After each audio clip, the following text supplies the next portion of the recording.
warahmatullahi wabarakatuh. Alhamdulillahi rabbil alamin wa bihi nasta'inuhu ala umuri dunya waddin. Asyhadu an la ilaha illallah wa asyhadu anna Muhammadan abduhu wa rasuluh. Allahumma salli wa sallim wa barik ala nabiyyina Muhammad wa ala alihi ashabihi. Bapak Ibu yang dimuliakan Allah, puji syukur kita kepada Allah Subhanahu wa taala.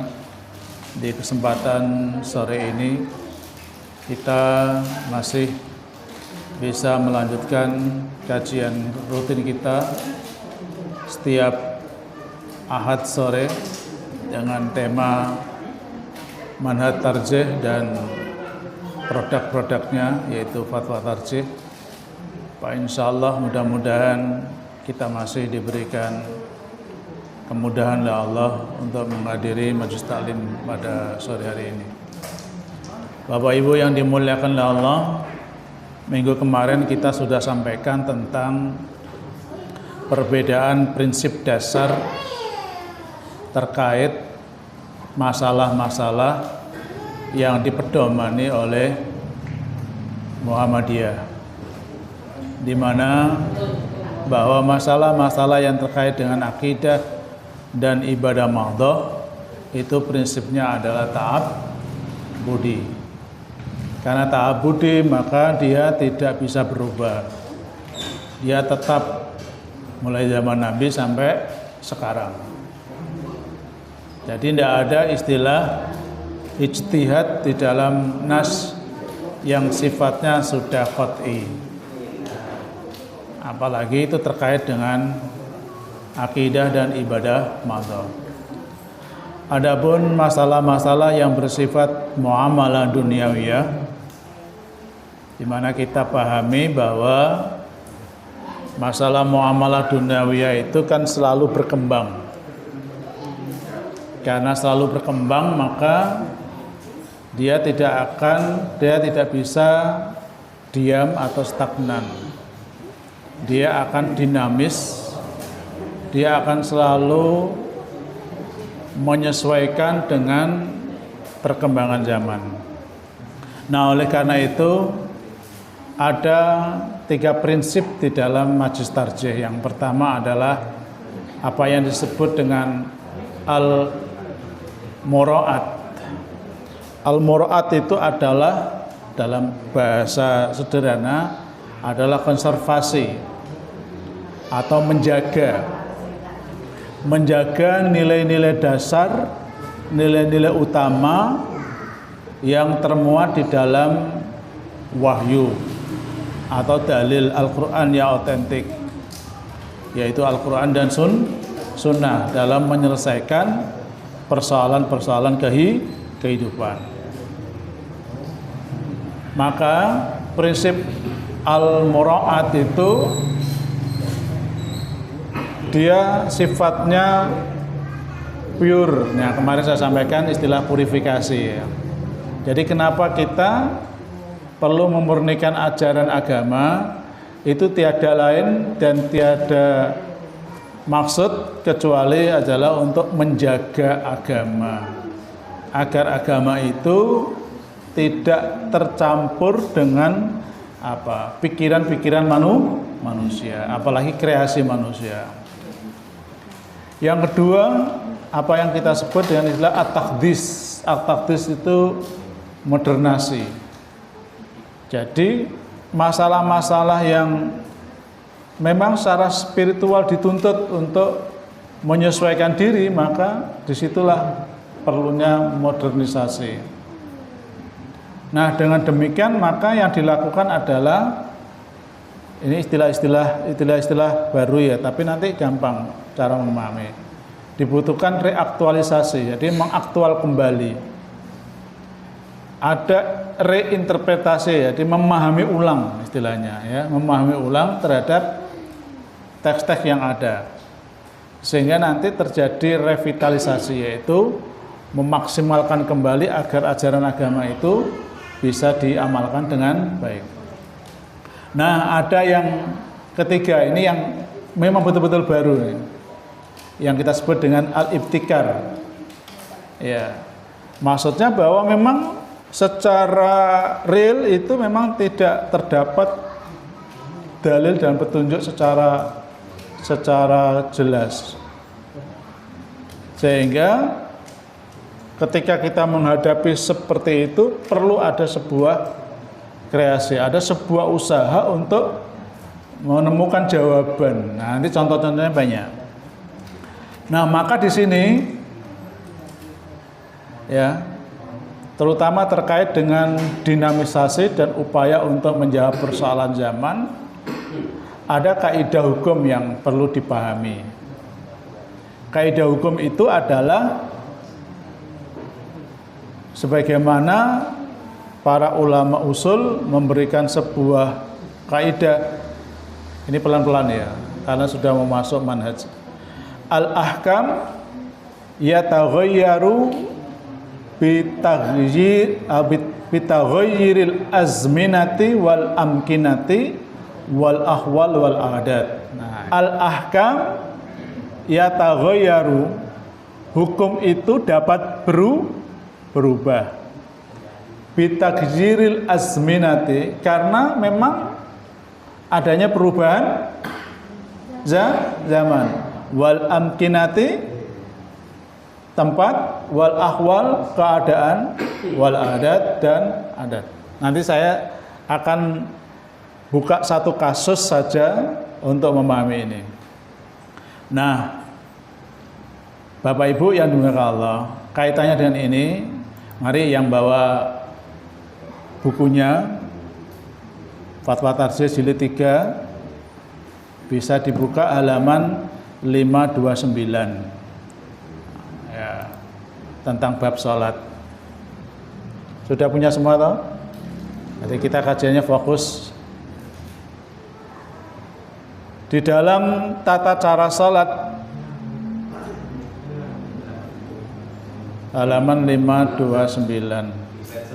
Kan begini, yang pertama kita mau melakukan sholat itu adalah berdiri tegak menghadap kiblat dan berniat ikhlas karena Allah Subhanahu wa taala. Nah, ini dia. Ini kaitannya nanti tentang problem-problem kekinian. Yang pertama adalah menghadap kiblat. Jadi sholat itu tidak sah kalau tidak menghadap kiblat. Jadi misalnya tiba-tiba jangan sholat menghadap ke utara, itu tidak sah, karena menghadap kiblat merupakan syarat sahnya sholat. Bagaimana firman Allah, fawalli wajhaka satral masjidil haram wa haitsuma kuntum fawallu wujuhakum satrah. Ini ayatnya di surah Al-Baqarah ya. Fawalli wajhaka satral masjidil haram. Maka hadapkan wajahmu ke arah Masjidil Haram. Wa haitsuma kuntum, dan di mana saja kamu berada. Fawallu wujuhakum satrah. Maka hendaklah hadapkan wajah kalian satrah ke arah Masjidil Haram. Nah, kita bahas satu saja. Nah, nanti terkait dengan bagaimana menghadap kiblat itu. Bapak Ibu yang dimuliakan Allah, secara umum bahwa menghadap kiblat itu adalah sebuah keharusan. Sebuah keharusan di mana setiap kita ingin sholat itu harus menghadap kiblat. Cuma ketika ditanya mana arah kiblat itu, nah itu kan ya, mana arah kiblat itu. Kalau kita menghadap ini kan terdindingi, banyak dinding. Dulu orang-orang tua kita itu kalau ditanya mana arah kiblat, jawabannya berapa? Kulon, yes. Kan gitu ya. Orang-orang tua dulu kita kalau ditanya mana arah kiblat, kulon. Nah, beda kalau orang yang ada di sekitar Masjidil Haram, mana menghadap kiblat? Gampang nggak? Kalau orang berada di sekitar Masjidil Haram, menghadap kiblat, gampang nggak? Gampang. Orang Madinah menghadap kiblat, mulai bingung nih, mana arah kiblat. Orang Korea menghadap kiblat, mulai bingung nih, ya. Orang Indonesia malah tambah bingung ini. Nah, ya. Dalilnya jelas. Kalau kamu mau sholat, hendaklah menghadap kiblat, kan begitu ya. Bahkan di dalam hadis, banyak hadis itu nanti bisa dibaca ya. Saya sampaikan misalnya di hadis ini. Nah ini. Faida aroda al-faridah. Kalau Nabi hendak sholat fardu, ya. Tapi nanti saya tidak bahas ininya dulu. Ini nanti yang kedua. Nazala, lalu Nabi turun. Berarti Nabi naik apa nih? Naik apa nih? Jangan naik onta gitu lah, naik kendaraan gitu. Kendaraan. Fastak balal kiblah. Lalu dia menghadap kiblat. Kalau Nabi menghadap kiblat, dia masih berada di sekitar mana? Mekah atau Makkah, Madinah. Bisa nggak kira-kira menghadap kiblat? Bisa nggak? Kira-kira pas nggak? Pas, soalnya kan dekat ya, jaraknya tidak terlalu jauh.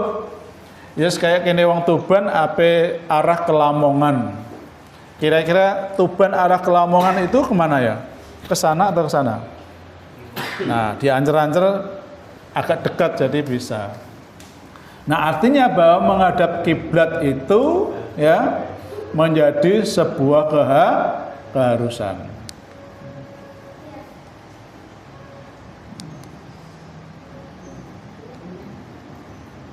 Nah, lalu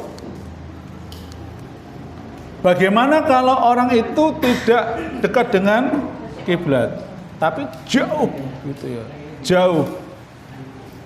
Makanya tadi saya tanya, orang Indonesia kalau ditanya mana arah kiblat, ngulon kan itu ya.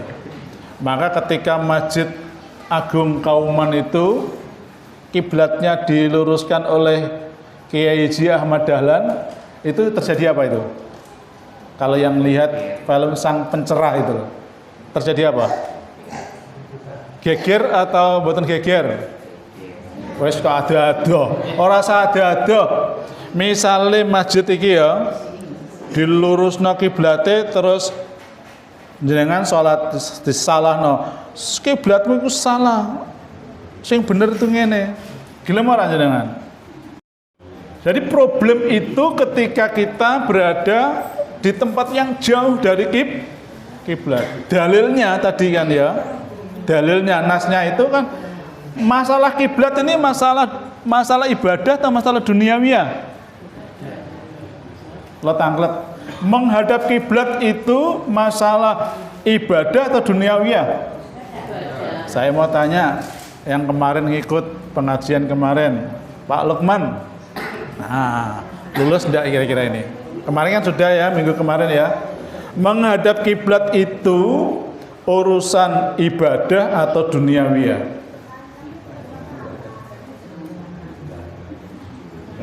Ibadah. Karena urusan ibadah, maka harus diapakan kemarin? Diapakan? Dipastikan kebenarannya berdasarkan apa?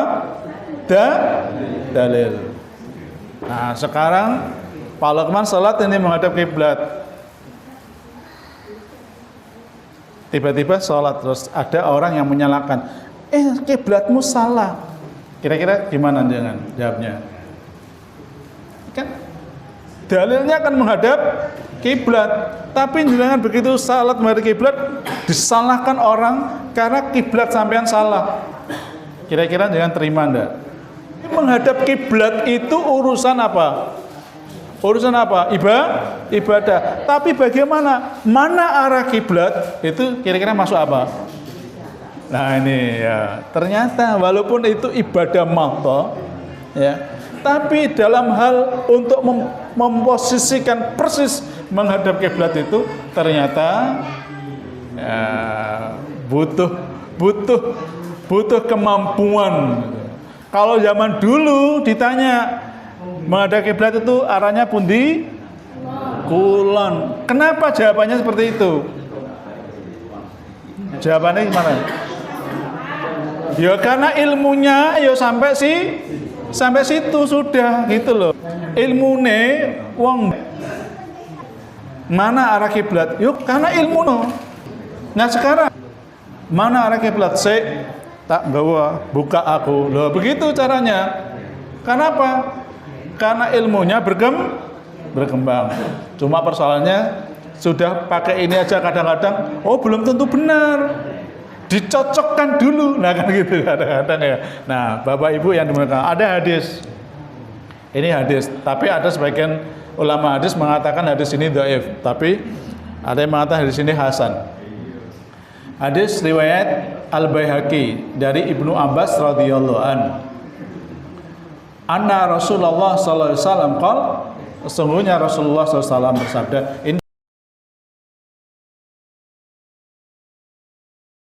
qala, Nabi bersabda,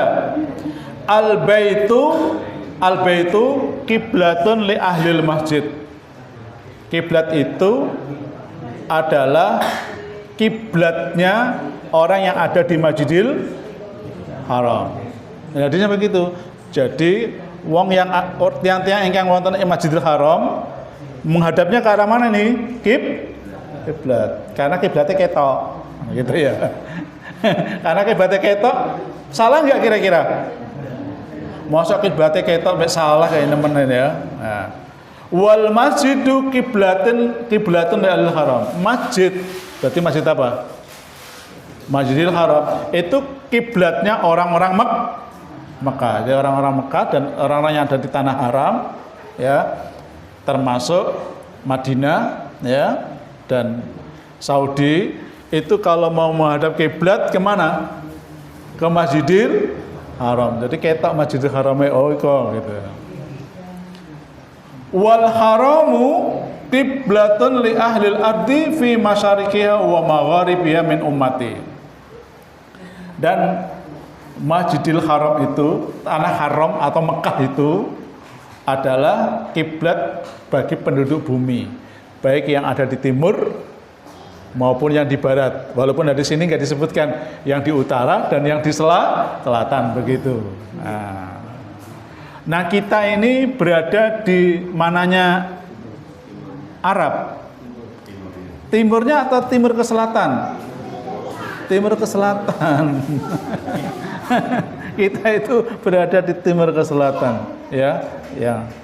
Bapak Ibu yang dimuliakan Allah. Nah, oleh karena itu berdasarkan hadis ini, padahal perintah tadi, agama tadi, salat itu menghadap kiblat. Nah, berarti kan ada perintah secara tidak langsung, ya pelajarilah ilmu yang bisa menyebabkan kamu bisa menghadap kiblat. Begitu. Sebab kalau dalil ini, ya dalil ini kita pahami hanya sekedar informasi, orang yang mau sholat hendaklah menghadap ke arah Masjidil Haram. Sudah. Kalau ayat ini hanya sekedar informasi, berarti ya sudah. Tapi ayat ini sebetulnya menuntut kita untuk apa? Mencari ilmu bagaimana menghadap ke arah Masjidil Haram. Betulnya begitu. Nah, oleh karena itu belajar ilmu yang menghasilkan teori dan praktek terkait dengan apa? Menghadap kiblat, hukumnya apa? Wajib. Makanya anak-anak kita harus tahu bagaimana ilmunya menghadap kiblat itu. Nah, anak-anak kita kan, Pak, nah ini sudah bagus gitu ya. Nah, ada ilmunya. Ini ilmunya sederhana saja. Yang pertama, menggunakan tongkat istiwa. Apa Pak? Menggunakan tongkat istiwa. Jadi tongkat ditancapkan gitu, ya, ditancapkan. Nah, kemudian dicari bayang-bayang kiblat, ya, bayang-bayang kiblat, terutama setiap tanggal 27 dan 15 Juli, ya, atau 26 Mei atau 16 Juli.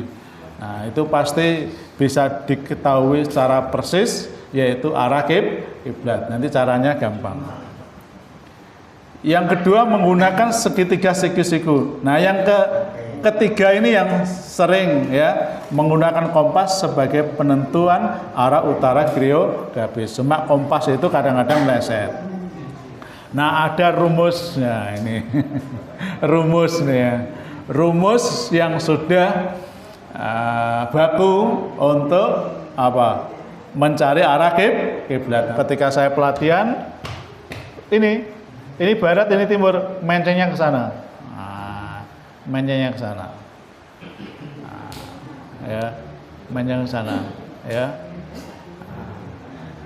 Nah, itu posisi kiblat.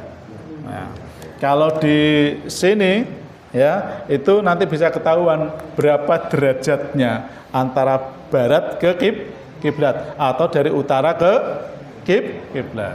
Itu berapa derajatnya itu sudah diketahui. Nah, persoalannya tidak sekedar hanya mencari berapa derajatnya, tetapi juga harus menentukan mana utara, mana selatan. Kalau tanggal dengan mana utara? Lama ini kan utara sana, mana selatan? Sana. Padahal belum tentu sana itu utara. Boleh jadi utara ke sana, boleh jadi utara ke sana. Nah. Ini problem-problem yang senantiasa muncul di dalam kehidupan kita sehari-hari. Yang pertama apalah? Menentukan arah kiblat. Yang kedua, kan tidak semua orang bisa menghadap kiblat dengan sempurna. Kalau jangan mukim seperti ini, kira-kira bisa nggak menghadap kiblat? Bisa, ya, kalau sudah tahu arahnya. Nah, bagaimana kalau orang itu yang pertama adalah ketika naik kendaraan. Naik apa? Kendaraan. Apalagi kendaraannya ke Surabaya. Ke Surabaya ke mana, ya? Ke timur. Kira-kira gimana cara menghadap kiblatnya?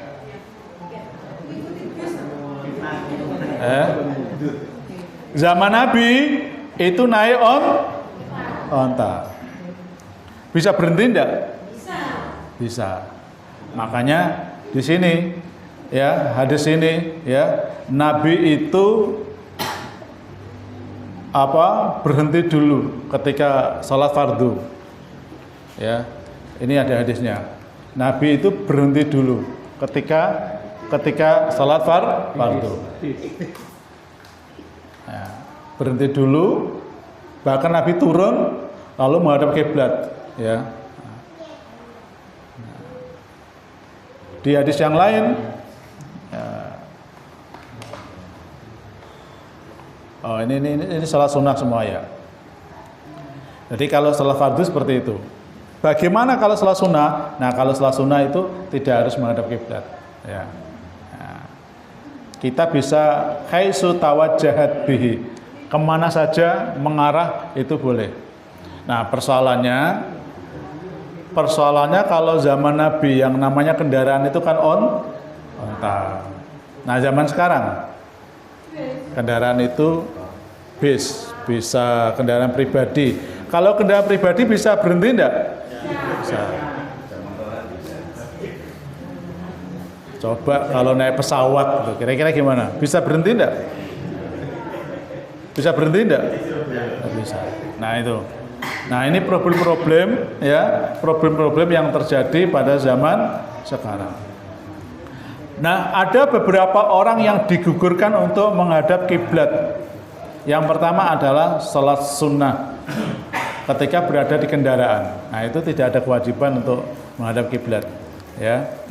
Yang kedua adalah orang sholat karena dipaksa. Sholat karena dipaksa keadaan maksudnya, ya, bukan dipaksa kongkong sholat, dipaksa karena keadaan. Contohnya gimana dipaksa dalam keadaan gitu ya? Nah itu mau tadi ya, naik bis melu apa itu? Melu sopir, ngongkon sopirnya leren nggak? Atau dalam keadaan sakit yang tidak memungkinkan dia apa? Menghadap kiblat. Makanya di beberapa rumah sakit itu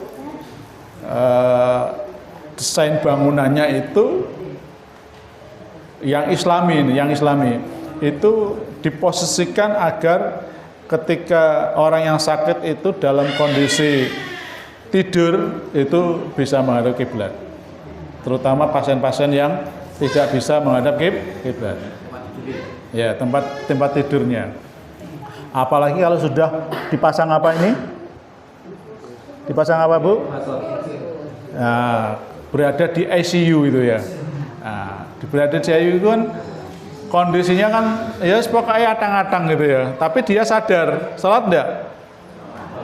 Menghadap kiblat enggak? Hah?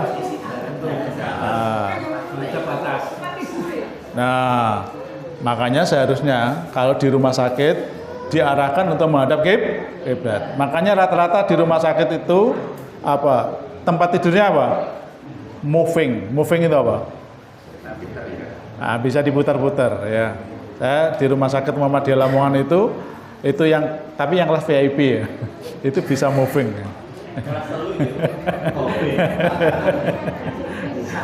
Yang kelas VIP itu bisa moving. Tapi kalau yang kelas 3 itu tidak boleh digeser-geser.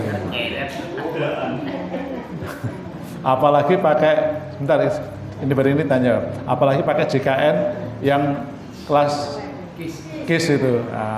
Wes KIS dipanen digeser-geser, tidak boleh ya. Atau dalam keadaan ketakutan, misalnya dalam kondisi perang. Nah, itu ya maka menghadap mana saja itu boleh berdasarkan ayat Al-Qur'an ya. Fa in khiftum farijalan aw rukbanan. Maka ketika kalian dalam kondisi takut, makalah sholat sambil berjalan atau berkendaraan, menghadap mana saja. Bahkan Nabi mengatakan ya, wa idza amartukum bi amrin fa'tu minha mastata'tum. Kalau kamu diperintah sesuatu yang kamu tidak mampu, maka kerjakan semampunya. Ya, tapi jangan terus apa? Ganteng gitu. Nah. Maka As-Sa'di mengatakan walaisa wajibun bila iktidar. Tidak ada kewajiban bagi orang yang tidak mampu. Yang terakhir ini. Salat bagi orang yang tidak tahu arah kiblat. Orang yang tidak tahu arah kiblat itu orang yang gimana? Yang pertama, bingung. Yang kedua, lampu mati. Tapi lampu mati bisa greyang-greyang. Apalagi yang ketiga, di safar ya, tengah laut ya. Nah, ya. Maka dalilnya ini, walillahil masyriq wal maghrib, milik Allah timur dan barat. Kalau kita menghadap timur itu ujung-ujungnya menghadap mana? Ke barat, karena bumi apa? Cuma jarak terdekat. Kita menghadap ke sana, itu kira-kira nanti menghadap kiblat enggak? Diteruslah menghadap kiblat. Cuma jarak terdekatnya kita menghadap mana? Ke sana gitu, bukan ke barat loh ya, kiblat. Ke arah sana gitu ya. Tapi timur dan barat itu adalah wajah Allah.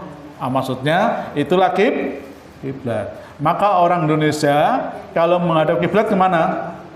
Ke barat tadi ya. Karena ke barat itu adalah jarak terdekat dengan apa? Kiblat. Nah kalau orang Turki menghadap mana? Ke barat atau ke timur? Orang Turki Turki itu mananya Saudi? Baratnya. Berarti Turki itu madhep kemana? Kenapa madhep timur? Karena ya ke timur itu jarak terdekat dari Turki. Nah, begitu caranya ya. Nah, tapi bagi orang yang nggak tahu arah kiblat kemana? Ya, pokoknya incer-incer terus. Nah, makanya kalau masjid ini pokoknya diancer-ancer Pak, itu kiblat berarti sama dengan orang yang tidak tahu arah kiblat. Nah, ini hadisnya ya, hadisnya. Intinya begitu ya. Nah, ini ya. Ini bagi orang yang dalam kondisi sakit ya, ketika menghadap kiblat bisa seperti ini ya. Bisa seperti ini berarti ya, atau seperti ini ya, atau seperti ini. Nah, kalau ini menghadap kemana ini? Ya, ya, makanya posisinya seperti ini, atau posisi miring, atau posisi duduk. Ya, nah, itu. Nah, tentunya ini diarahkan ke arah kiblat. Nah, jika mampu, tapi kalau tidak mampu. Ya, makanya kalau ada orang sakit di rumah nih Bu ya, tetap diarahkan jika yang sakit itu bisa duduk, maka posisi duduknya adalah bisa menghadap kiblat. Jika yang sakit itu hanya bisa berbaring, berarti kepalanya di atas sebelah mana? Utara. Kalau posisinya hanya bisa apa ini Pak? Ini apa namanya? Melumah, maka kepalanya sebelah timur, nah begitu. Nah ini biar bisa menghadap kiblat secara maksimal. Beda kalau misalnya kamarnya dipanya wis ra iso diubah karena ukurannya pas. Ya, piye meneh. Baik, saya kira itu terkait dengan satu tema bahwa dalam hal-hal kita menghadapi persoalan yang awalnya itu adalah masalah ubudiyah, ibadah yang harus didatangkan dalil, tapi dalam pelaksanaannya kadang-kadang kita membutuhkan apa? Inovasi, modernisasi, dan ilmu pengetahuan untuk menjawab problem-problem keumatan itu. Sehingga kita tidak bisa mengatakan dalilnya menghadap kiblat. Wis pokoknya barat dan timur kiblat. Tetapi tidak seperti itu bagi orang-orang yang berpengetahuan. Baik, Bapak Ibu yang dimuliakan Allah, mudah-mudahan ada manfaatnya. Saya tutup dulu. Assalamualaikum warahmatullahi wabarakatuh.